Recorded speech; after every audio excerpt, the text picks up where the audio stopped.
Bellucci gyönyörű támadása. Hogy idén már kétszer kikapott Kohlschreibertől, akkor azért már más a helyzet.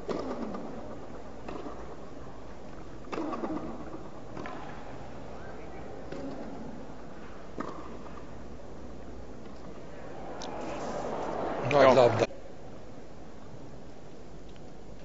És az meg nem ő volt.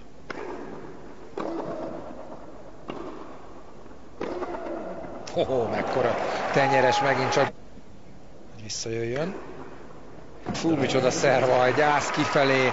Ezek szerint rajta volt a vonalon, hiszen Lahiani sem szólt semmit. Nem volt egy gyors adogatás, de Kevesebb, nagyon 150, pontos. ugye? Rajta a vonalon, hát ez megcsúszik megint csak. Igen, itt is Hihetetlen mutatja. jó szögben.